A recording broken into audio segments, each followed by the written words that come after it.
There's a story in the Old Testament about King David, and this story describes the loss of his son. I have come to believe that acceptance is part of the key of living with faith and diminishing worry. Acceptance is how we learn to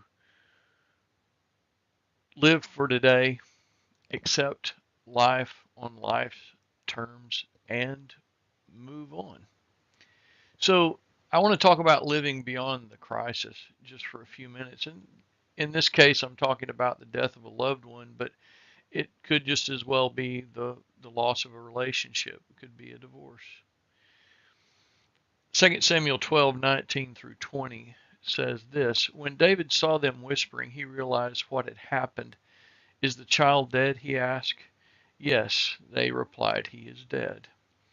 Then David got up from the ground, washed himself, put on lotion, changed his clothes. He went to the tabernacle and worshiped the Lord. And after that, he returned to the palace and was served food, and he ate. There are a few beautiful things that I want to point out in this story, and then I'm going to relate some of a story from my life, and then bring this discussion to a close in just a few minutes. There were other people in the palace with King David. He was not bearing this burden alone. I really appreciate that. Once David accepted the fact, he took care of himself. He washed himself, put on lotions. He took care of his spiritual life. He went to the tabernacle and worshiped the Lord. He once again took care of himself. And the story actually continues. He went and consoled his wife as well. And that resulted in the conception of King Solomon, by the way. A few years back, my mother had a terminal illness, and I worked two different jobs for 5 days of the week.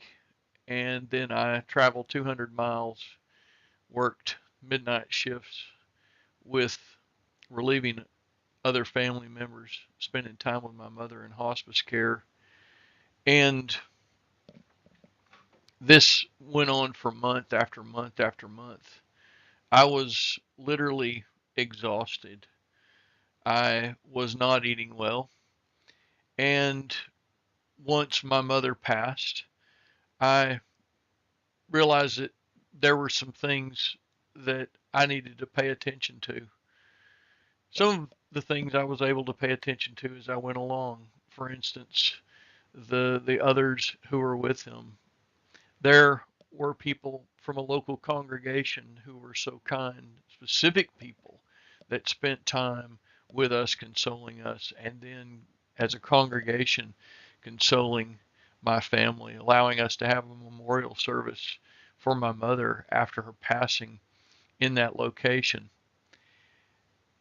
My mother's brother and sisters had a memorial service for her in my mother's hometown where my father had been buried.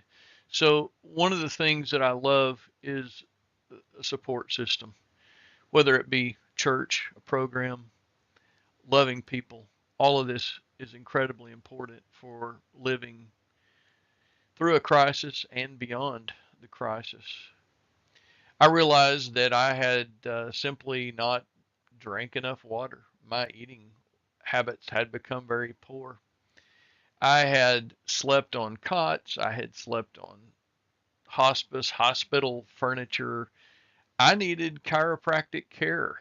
I had a couple of chiropractors work with me to help get my physical body back into shape. Around that time, I took my blood pressure and realized that I needed some medical monitoring until my blood pressure could get back into a normal level.